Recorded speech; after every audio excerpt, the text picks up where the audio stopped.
Okay, would you believe, now that I'm shooting my audio directly into the camera, I create all other stupid problems. Like, I don't know, shooting an entire review with my mic off.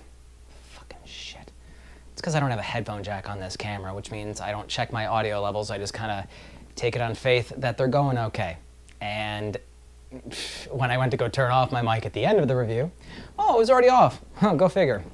Anyway, this beer, I picked this up at the same trip that I did last review's Southern Delight Praline, the one that wasn't really too high on.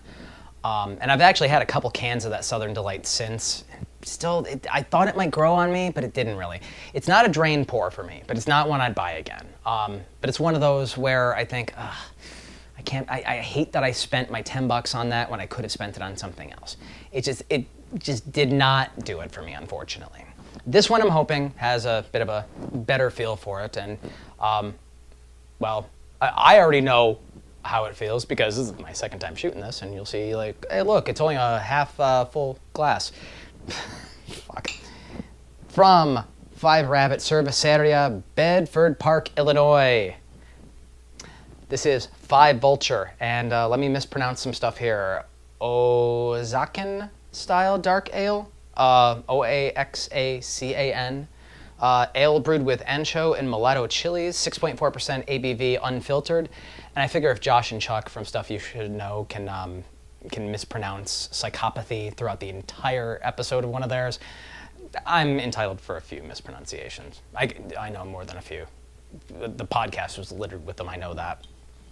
But going from on the bottle here, 5 Vulture is a deep amber-colored ale with complex malt aromas, toasted sugar notes, and a long, elegant, spicy finish. House-roasted ancho and mulatto chilies add a rich, dried fruit complexity with just a tickle of heat. In Aztec mythology, 5 Vulture is one of the 5 gods of excess. The scavenging nature of the vulture represents the stripping off of deeply rooted impulses like lust and envy from our souls, encouraging us to live wisely and modestly. Great advice for a long and happy life. Try it with carne asada, chorizo sausage dishes, mole, cochinita pibil, I don't know what that fucking word is, P-I-B-I-L, or a great hamburger. It's Chicago's great steak beer, 5rabbitbrewery.com. So, let's check this out. Obviously not freshly poured right now, but you can see there was really no head to speak of on this one. Very, very bubbly, very carbonated, but not a lot of head growing on that. Very sweet. And then I dropped the mic too. Let's see if the battery is still in there.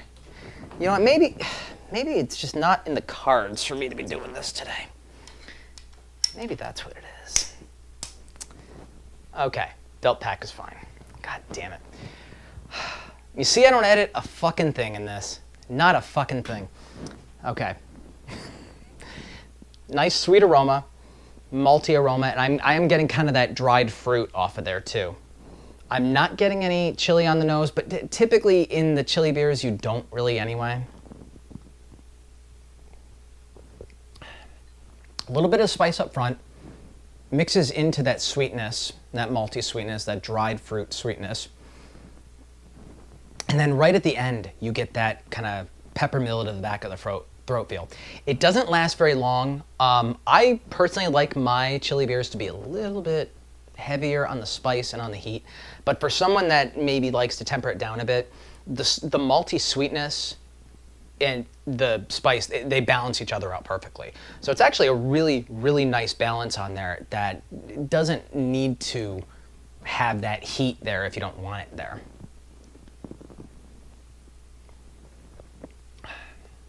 And this is another one of those beers that I get the feeling as it warms up a bit, the spice will become even more pronounced. I can even kind of start to feel it right now. But actually really, really nice. And I know sometimes like dark ales can have almost like a syrupy kind of feel to them. This one doesn't. It's very, very fizzy, refreshing kind of thing.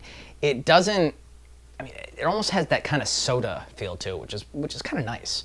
The only problem with that is you can drink this a little bit too quickly. That's very good. I like that. That is one that I'm glad that I purchased. So it's gonna be hit or miss. Gonna be hit or miss. I can't buy everything. Wish I could, but so sometimes I am gonna have some failures, especially when I can't buy a lot of different beers. I mean, there are times where I'll buy something fully intending to use it for a review and have one bottle of the 6-pack before I do a review and realize, oh, this isn't really that special. There's nothing really that noteworthy about it, or it's not really that great, and end up not using it for a review. Or sometimes I'll get a 22-ounce bottle of something and not want to wait to shoot a review and just drink it and then forget to get another bottle. So, but this one, I like this one. So you might want to keep an eye out for it. 5 Rabbit Cerveceria, Bedford Park, Illinois. This is their 5 Vulture Oaxacan. Somebody's going to correct me in the comments. I know it, and that's what the comments are there for, to ridicule my horrendous pronunciation of words that I should probably know but don't. Style, Oaxacan Style Dark Ale.